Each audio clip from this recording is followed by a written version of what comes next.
Hey everybody, welcome back to the Movie Pod. My name's Isaac, and I've got on the line our co-host here at the Movie Pod, Joseph. How you going tonight, mate? Sunday night, end of week, Yeah, Monday tomorrow. long week, but Yeah, I had a big week. Had almost over. exams all week, but I'm technically on school holidays now. I go on stupid school camp this week. I missed the premiere of episode 5 of Ahsoka, which is like the worst episode to miss because, well, there is something big going on in episode 5. Disney are showing it in select theaters around the USA, so they are hella confident in it. Like, they're showing a TV show episode in theaters. That's crazy. That means something, I believe something in this episode 5 of Ahsoka, is going to change the future of Star Wars. It's going to change so much, and I feel like it's going to be absolutely banger. I can't wait to watch it. I have to wait till Thursday to watch it. So I'm going to have to be staying off social media, making sure I don't get any spoilers, because I am excited. But in this episode of the Movie Pod, Joseph and I will be discussing the theories we have for episode 5 of Ahsoka. This one's directed and obviously written by Dave Filoni, so something massive is about to go down. This is the one that we're most excited about, and this is the one everyone was excited about. And the hype's only grown. It's everywhere. It's all over my TikTok, my Instagram, everything. Yep. Theories, predictions, what people want, just like everything. Yep. Everybody has so many crazy theories. Yep. But we gotta wait till Wednesday to see. Dude, you gotta wait till Wednesday. I gotta wait till Thursday. I'll be spamming you. No, you be like, will this not, is so mate. good. This is amazing. How are you missing this? Oh my god. You see, what if it's not good though? If it's not good, do not text me and say that wasn't good. Okay. Do not. All right. If it was bad, just I don't know. Just if it's bad, do not text me and say that was not good. 'Cause then my hype will be gone, and I mean, I will obviously be letting myself down by not knowing, but hey, I'm hyped, and I just don't think it can be bad. There is zero way, unless, I mean, it's pretty easy that it could be bad if they go in a direction, if Dave goes in a direction no one wanted, no one expected, but there's no way. Dave knows what he's doing, he knows the fans, he's a fan himself, so episode 5 of Ahsoka, it's going to be crazy. It's 50 minutes long, and after that cliffhanger from episode 4, something's about to go down. So much theories about Anakin and Ahsoka right now. That's majority of the stuff we'll be talking about in this episode of the Movie Pod. What's going to happen with Anakin in the World Between Worlds? Why is he there? How is he there? What Anakin is it? How is Ahsoka in the World Between Worlds? Is she dead? What the hell happened there? And then I have a little theory for the end of episode 5. But let's kick it off with our predictions, our theories for episode 5 of Ahsoka. Obviously, it's going to kick right back off where episode 4 left us, and we're going to be getting so much of Anakin in this episode. I believe we're going to get flashbacks to the Clone Wars with Hayden Christensen in Anakin's Clone Wars armor, which is going to be incredible to see. Apparently, there was rumors a while back that there's going to be a different actress playing younger Ahsoka. And there was a rumor there was a rumor going around. Don't know how true it is. People weren't actually sure this leak. It was a leak, but it was a very unsure leak. Like, the person who leaked it was like, he said Ashley will be voicing Ahsoka in the flashbacks, but that not very credible. We'll have to wait to see. Yeah. So like exactly what they did for Maul in Solo. Ray Park play the body, and Sam Witwer play the voice. So they'll do that with Ahsoka. That's a lot harder in actual scenes than... Okay, well then, I don't think Ashley can play Ahsoka in live action. I just don't think. So yeah, but, I mean, it's, I don't think they would do that. If they won't do that with Maul, with what they did with Maul, because, think about it, like, there's a hologram. Pretty hard to match. That was a hologram. Like, it's easier to hide like the speech than an in person. It'll just it'll probably just be a younger Ahsoka played by a different actress. Whoever plays it will still voice her. But that was a little leak that did go around a while back that Ashley might be voicing her. A lot of people wish Ashley played Ahsoka in live action. I love Ashley. She brought Ahsoka to life. She birthed her basically, and her voice for Ahsoka is perfect. But as a live action, people need to realize animation and live action is different. Voice actors are different to actors, live action actors. I strongly believe Ashley wouldn't be able to play Ahsoka, not due to her talent, but just due to her physique. She's not tall enough, and she just, I don't think she has the, would fit the Ahsoka scale, in live action, if that makes sense. She's a phenomenal voice actor as Ahsoka, of course. So flashbacks will be amazing to see. In the Kenobi show, we all thought we were going to get some Obi-Wan and Anakin flashbacks. That did not happen. We obviously got the Attack of the Clones flashback, or the one just set before Attack of the Clones, which was not even a good flashback. But now we are really about to be gifted and treated with something special. Dave is in the kitchen cooking, and excited to see what he plans for his flashbacks. Now, Anakin in the World Between Worlds. How is Anakin in the World Between Worlds? So many questions. Why does he have Vader's lightsaber? Why does he still have his mechanical hand? Why is he in his Revenge of the Sith outfit? Why is he not? If it's Force Ghost Anakin, I can see why he wouldn't be in Force Ghost form, because he's in the World Between Worlds, a place where there's no time, or whatever they explained in Rebels, whatever Dave said. It's just, it's in the middle of the universe, in the middle of the galaxy, and it flows events, so there's no time, no space. It's just, a place where everything is happening. The World Between Worlds, then, it's not about time travel. It's really not about time travel at all. It's just about a place where everything comes together, and you hear different things echoing throughout time. This is our most desperate hour. Because it's all fluid in that moment, in that place. It's not this material thing that's linear. Everything is occurring all the time. And Ezra is more in tune with the things that are directly related to him, like when he was on Malachor and saw Ahsoka, like when he saw Kanan die. These things reverberate to him, and he understands them more. The other voices he doesn't even understand. He doesn't know those people. Hello? Master Yoda? Obi-Wan? They're just like the wind moving, and he recognizes some like Obi-Wan and Yoda, but he doesn't understand the context of anything that's going on. I don't know how real it actually is. I don't want to define that for people anyway. But it's not this place of gateways and doorways that you just go in and out of. Now, Ezra can pull Ahsoka into that world. But remember, she's smart enough to know that she can't leave that world through his door. She'll be destroying the natural balance and order of things. She has to go back from where she came. It's the same with Kanan. I can reach him. Ezra, Kanan gave his life so that you could live. When you understand that, if he pulls him out of that world, he's got to put him back in a world where everybody's dead. And then you know that, wait, Ezra couldn't have even been in that world then. And so everything will break, and will cause chaos, and will cause destruction. So it's not this system of doorways, like you're on an elevator, getting off on different floors and different times. It's more like what the wolf tells Ezra. It's more about knowledge.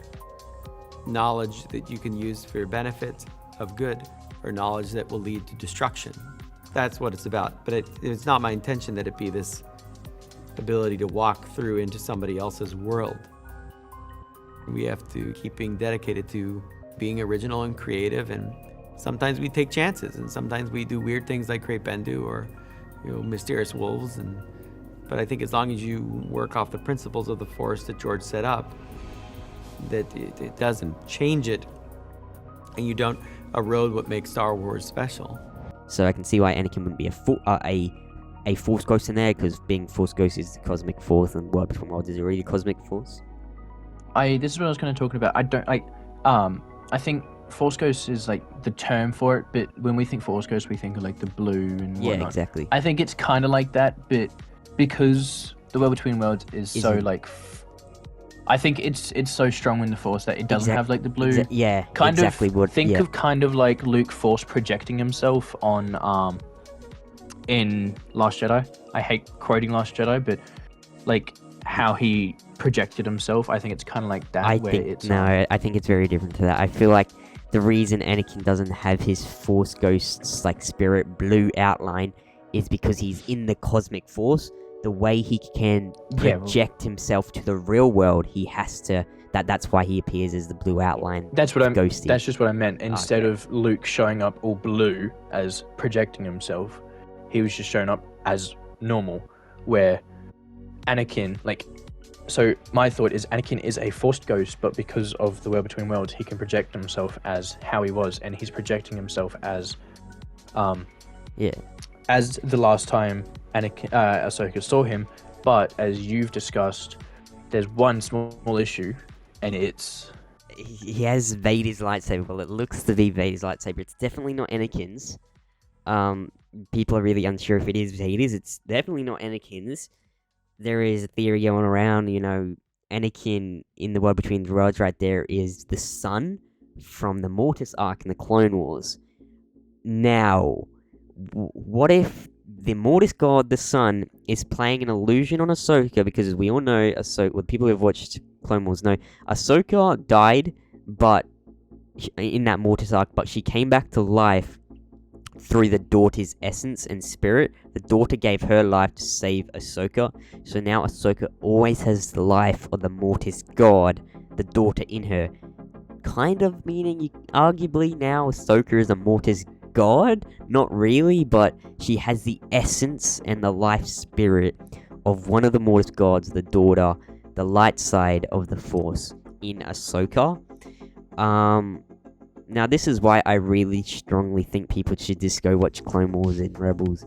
Because of this kind of stuff and this lore that Dave Filoni will be incorporating into his Ahsoka show, it's just, you're not going to get it. You can watch a few recaps and stuff on YouTube, but you're really not going to get it unless you watch the content yourselves. So I hope there's not a lot of people bitching, being like, oh, this makes sense.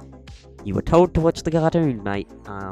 But, if you can't do that, the best is probably watch a recap on YouTube. I strongly suggest Screen Crush does good lore breakdowns, and New Rockstars, they have good videos out. And then obviously my boy Star Wars Theory and the Den of Nerds. So I think that's the biggest theory going around. I think it's the one that makes sense is that Anakin, it's not even Anakin, it's the son.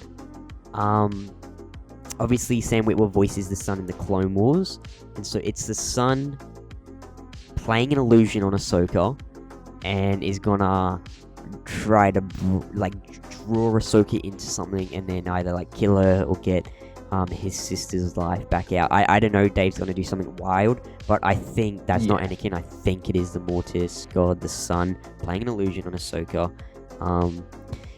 Now, with Dave Filoni doing that, obviously majority of the people would have no idea what the hell the Mortis thing is. He's just brought the World Between Worlds into live action, so a lot of people are already going to be confused by that. And so whether I just don't know if Dave will then include another major drastic thing that people won't understand. Again, they'll be like, well, who the hell is this Mortis god, the son? What's that?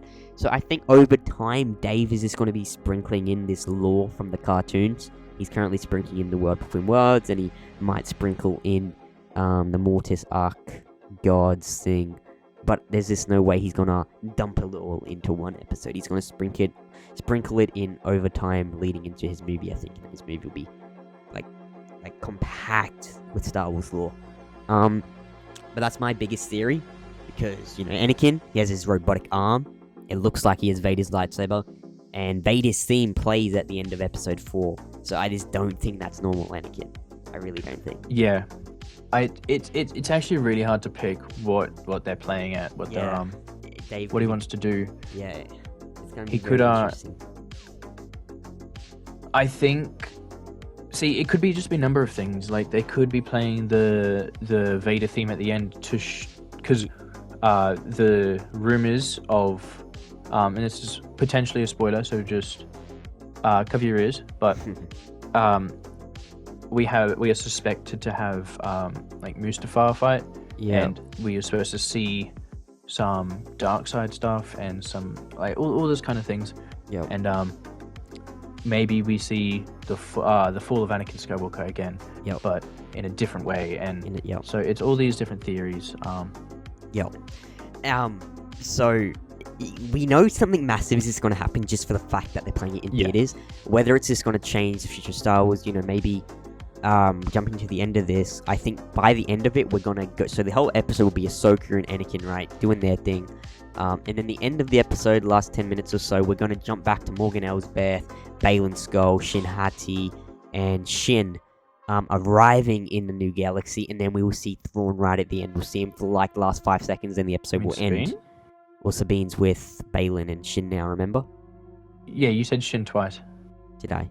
No. Well, yeah. Shin, Sabine. Like Shin Hati and Shin? Shin Hati, Sabine Wren, Baylan Skoll, Morgan Elsbeth. They'll be arriving in this new galaxy. That could be the big thing, maybe the future of Star Wars is set in this new galaxy. Will somehow, in the World Between Worlds, retcon the sequel trilogy. What the hell is going on with Luke? Will we see Luke in this episode? Maybe...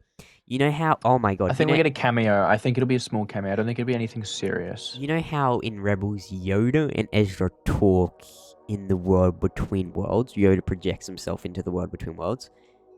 Sure, yeah. What if Luke does that? Ahsoka and Anakin are in the World Between Worlds, and then Luke projects himself into the World Between Worlds, and they talk. I think... I'm not sure. Like, as much as me personally, I would love that. I don't want it all to just start. I don't want the show to get blindsided by just Don't say it. No, not fan service, but like I don't want it to overshadow the story. That's when fan service is a problem, is when it overshadows the story. It's just Luke kind of has to be involved in this story because he's the most powerful being in the galaxy right now. There's no way. There's this I agree. He thread. has to be in this Thrawn series, this Thrawn storyline, but he doesn't need to be in this episode, is what I'm saying. Okay, yeah, no, fair. Like, true. Unless unless it's right, unless something happens. It has to really fall all the right ways. If not, then it'll just be forced. I've seen a lot of people. Talk about how episode 5 of Ahsoka was completely fan service with Anakin showing up, and I'm like, dude, this is called the Ahsoka series. It's about Ahsoka Tano, the apprentice of Anakin Skywalker. Of course, Anakin is going to have a role in her series. He's her master. Of course, he's going to have a role in it. Are you stupid? It's not fan service. Anakin showing up. It's not. It's not. It is a part of her story. You can have See, here's the thing though. Like, as much as I agree with you, it's also, as what I just said, it's as if it's forced. Like, if it's forced, sure, but Anakin, sure, they could do bits with Anakin and Ahsoka that are forced, that definitely that could be fan servicey, but we all knew Anakin would show up in Ahsoka series because it's about Ahsoka Tano. So, but this is what I mean about Luke, though. I don't think we need to see Luke. I will probably be a little disappointed if we do see Luke. And maybe at an end, or maybe at a it depends. Like if there's a big gathering of a lot of people, or maybe if Luke takes the spotlight, then yes, I will say that it's takes fan spotlight service. like he did in Book of Boba. Yeah, Mando. Oh yeah, sorry, Book. I agree. Like, I think it would be okay. Say by the end of the series, season 1 of Ahsoka, Thrawn is now back in the galaxy, right? And so Ahsoka at the end of episode 8 goes to Luke on his little. On his planet, building his Jedi temple. Ahsoka goes to Luke and says, "Yeah, I'm gonna need your help. There's this guy called Grey Animal throwing back in the galaxy. We all thought he was dead, but yeah, he's kind of big. Sure. Yeah, I'm gonna need your help, Luke." I think that would be good, and then that sets up season 2, or Dave's movie. Yeah, I think for people who haven't seen everything, I see where they're coming from with. Why they think there's so much fan service is because they haven't seen it all. Yeah. And they're just the characters that they don't understand. They're just throwing in. Yeah. Like, as much as I want to see Zeb and Callus and whoever else, I think now, like at the start of the season, I would have wanted to. Right now, I think it'd be too much. Yep. So do you know how in the last episode again, maybe if Hera goes and finds them at the end, and then again, as you said, sets up the next season. Well, Zeb is working for the New Republic, as we found out in Mando season 3. Yeah, he was and we working. Just saw Carson Teva. That's who we saw Zeb with in the Mandalorian season 3 was Carson Teva, and the Ahsoka series season 1 is concurrent with Mandalorian Season 3. So I think either just before or just after Zeb and Carson Teva's interaction in Mando Season 3, which was Episode 5, Carson helped out Hera with that little thing then. And I when I was rewatching Ahsoka Episode 4, it clicked to me. I'm like, Carson Teva was with Zeb in Mandalorian Season 3, and Mandalorian Season 3 happens at the exact same time. I'm like, they should have put Zeb in one of the X-Wings as well. I think that would have been cool. I don't think we've ever seen Zeb fly properly. He's done like... Yeah, exactly. And it costs a lot to do that mocap or that CGI for Zeb, because it looked incredible in Mando, and I think the reason he doesn't have a big role is because that guy cost money. He cost money to have him on the screen looking that good. But I think Zeb will have I think he'll show up at one point. Maybe at the end they will get reunited. Ezra's back in the galaxy. The crew is back, and then it ends with them all, I don't know, Guardians of the Galaxy walk towards the camera, big explosion behind all the rebel crew, and then it goes into Season 2 with Dave's movie. Something like that would be cool, sure. I think something's going to go wrong, but for this episode, I kind of see it the same thing as you, where we'll get, like, I think 30 to 35 minutes of this Ahsoka, and in the unknown regions, in the World Between Worlds, we'll find out why she's there. I don't think she's dead. I think I don't. Maybe I think maybe she. See, here's my small. I just kind of thought of this prediction, and these ones always seem to be good. She's really wounded, and she's not like in a meditation or something, but she's like healing. She's like she's just recovering, and I think she's like vision. In like a coma, kind of. She's having like a force vision. Yeah. I think because I think she was tempted with the dark side when she thought Sabine was killed. Yeah, she like picked up Shin Hati. That was some dark side stuff. Yeah. And like force choked her, threw her into the wall. That's for... Yeah. So I think maybe could... Okay. This is a one that I've literally just throwing out there. What if... Okay, stick with me. What if it's the sister projecting herself because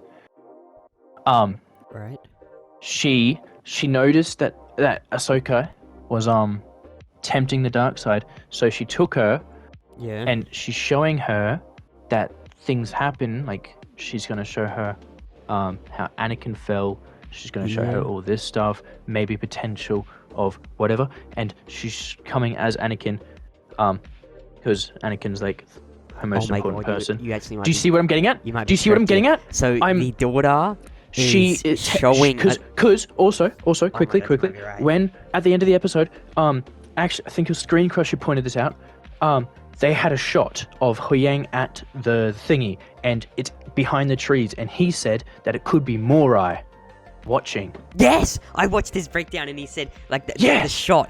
The cinematography was like it was it was sitting in the tree, and that's from the POV of Morai, who is the daughter, the sister. Yeah. When Huyang can't reach Ahsoka or Sabine, there's this shot of him like from the trees. Now I think this is from the point of view of the Convor Owl Morai, who.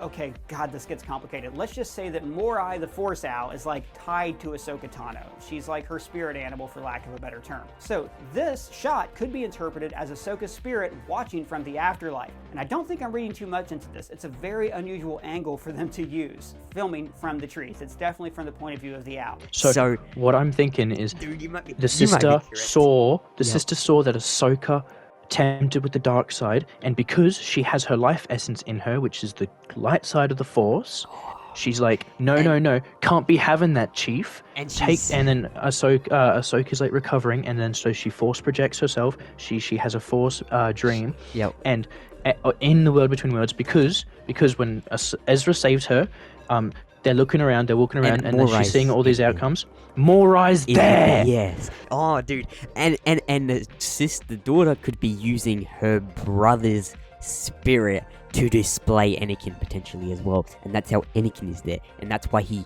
has his dark side stuff. Yeah. That makes a lot of sense, actually. and she could just be teaching Ahsoka a lesson. My answer for exactly. She's like telling her, she's like, if you go down this path, don't and as you know, Ahsoka, I think the saber represents Anakin falling. Yes, and the reason Ahsoka's starting to use this like dark side stuff is because she does feel a lot of guilt for Anakin's portrayal of the Jedi Order. She feels that if she didn't walk away, Anakin potentially couldn't have fell to the dark side. So yeah, this daughter could be showing Ahsoka that you need to let go of this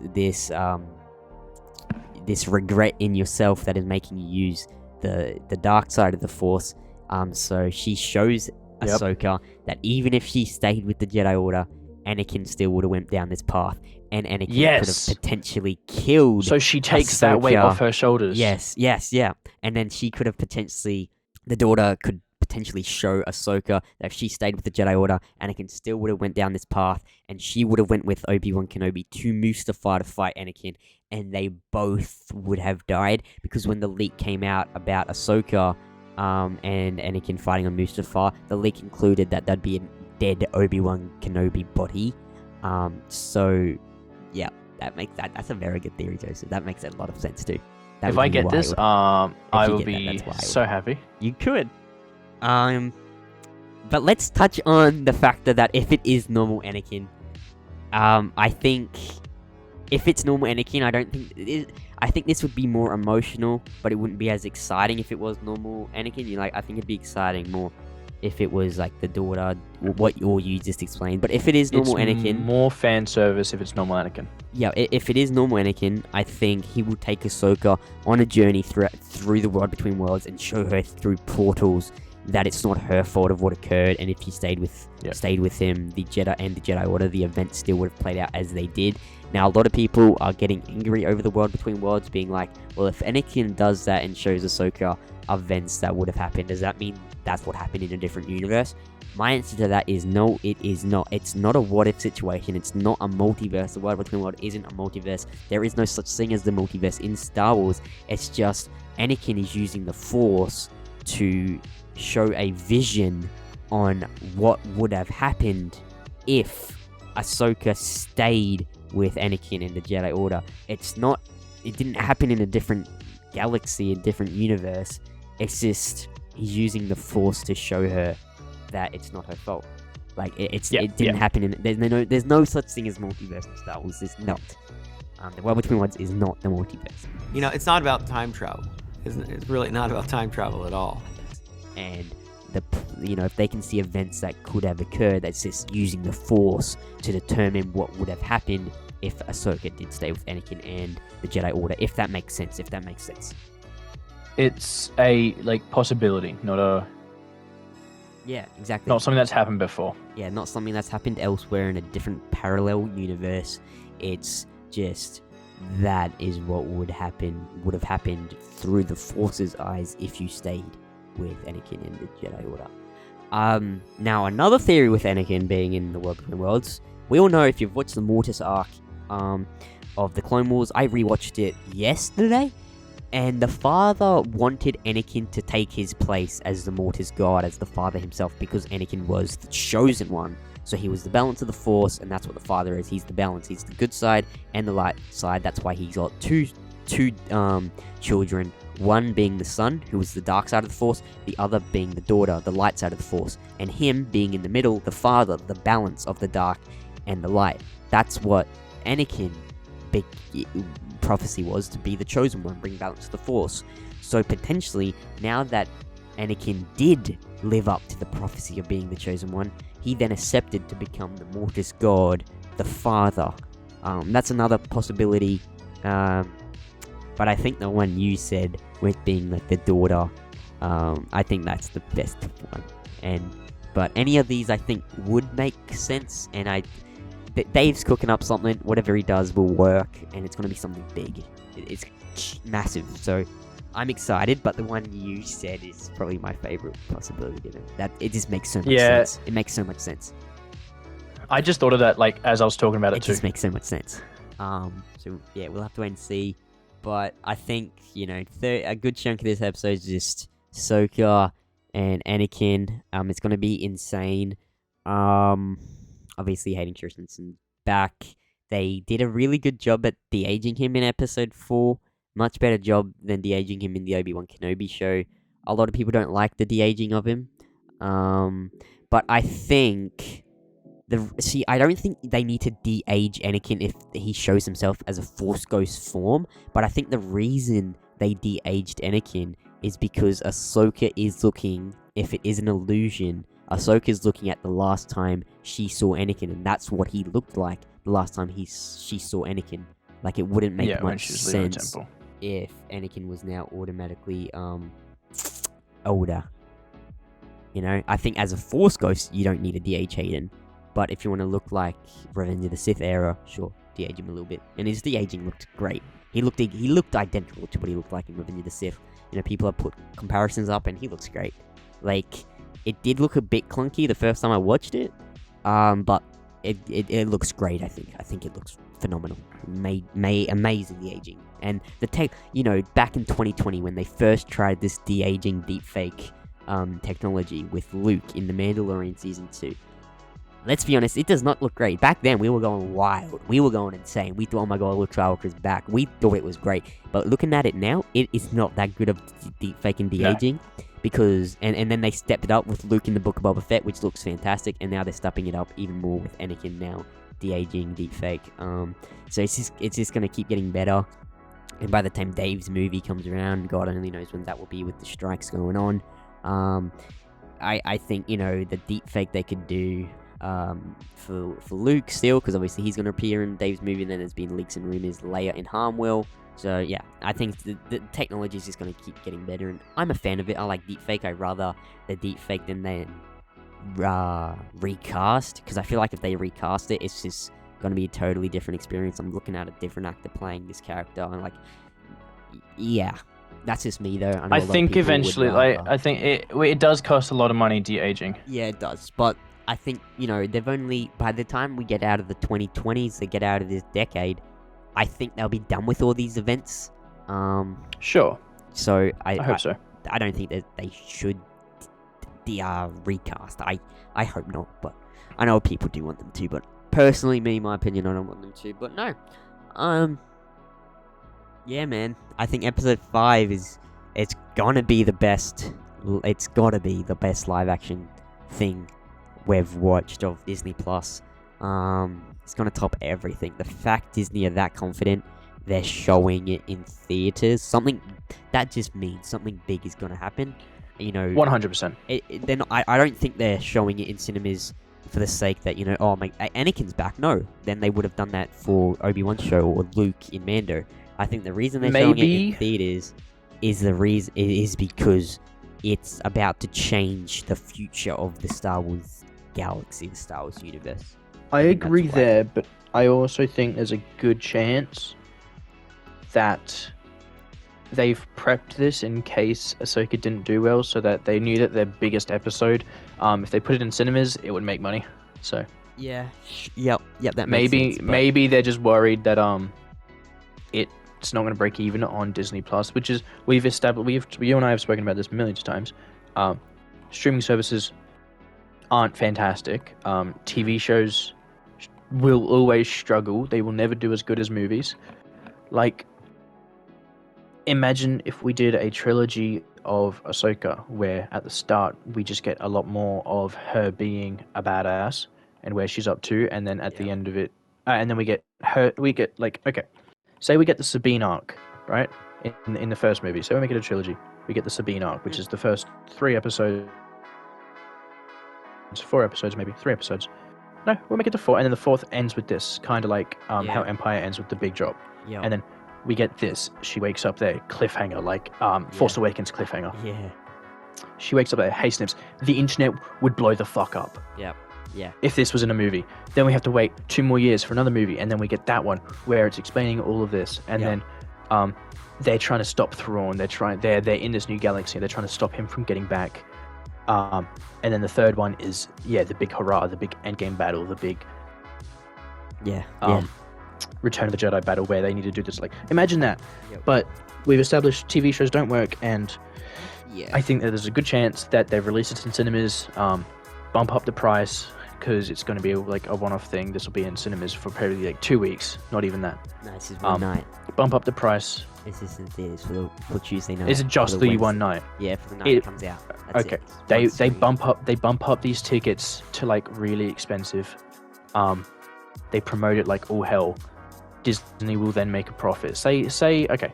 I don't know how much American tickets cost, but I don't want to think it like that. I really just think something massive's gonna happen, and I think something massive will happen. Lucasfilm trust Dave. Ahsoka series is it was like the final reason Dave got a movie. Like Ahsoka sealed it for him. So something crazy is gonna happen, and I cannot wait to find out. It's just I have to be on stupid skill camp at the worst possible time. I have to wait an extra day. That's a long time. I have to wait an extra day to watch Peak. But I can't wait. But no, that's everything we think will happen in episode 5 of Ahsoka. And if you're alright with that daughter theory thing you came Oh my with, god, post that everywhere. I want it clipped. Dude. I'll make a clip I want it clipped right now. I'll make a clip out of it, post it as I post this video, and then we'll see if I'm right. Everybody who watches the video DMs Dave, sends the clip. I get a job. I haven't heard this from anybody else. Have you heard this theory from anybody else? No. I haven't. No. If I do it, bro, I'm cooking. Dude. I've been in the world between worlds. I know what happens. You know what happens. I know what happens. Something what's gonna happen. I can't wait to see. It's gonna be insane, and it feels just so good to be talking good about Star Wars. It's just Star Wars it's all because Dave Filoni's in that kitchen. He is cooking, but I think Dave Filoni is just better than every single one of us, and he's just gonna do something we all don't expect, and he's gonna just shock us all. I really don't think anyone's gonna be able to predict what he's about to do. But if your prediction's right, then blow us up because. But no, I feel like Dave just is going to do something no one will be able to predict, and it's going to be insane. The internet's going to blow up, and Star Wars will be truly back. The future of Star Wars will be eagerly awaited. But no, let us know your theories. Star Wars universe will be balanced. Yes. Balance has been restored. The future of Star Wars could, after There's this episode, the good and the bad. If episode 5 of Ahsoka is spectacular and changes the future of Star Wars, then it really looks like Star Wars could very much well be back after this terrible last 10 years of really on and off Star Wars content. I really think the future with Dave being on top of it all, it could really revert back to what George really wanted to do with Star Wars, and us fans could really be about to get what we all wanted for the sequel trilogy. But hey, episode 5 of Ahsoka, it's going to decide it all. It's either going to be the most disappointing thing we've ever watched, or the most amazing thing we've ever watched. It can't be in the middle. It'd be either one. It's like, it's going to be really bad. It's going to be the bad dark side of the Force, or it's going to be incredible the light side of the Force. So we'll have to wait and see. Tuesday for you Americans, Wednesday for us Aussies, and Thursday for me. So we'll have our review out Thursday. And yeah. Alrighty guys, well, we'll see you in the next episode here on the Movie Pod. Let us know your theories and predictions for episode 5 of Ahsoka. How hyped are you? And we'll see you guys next time on the channel. Alrighty, I'm out. Bye-bye. Bye. Bye.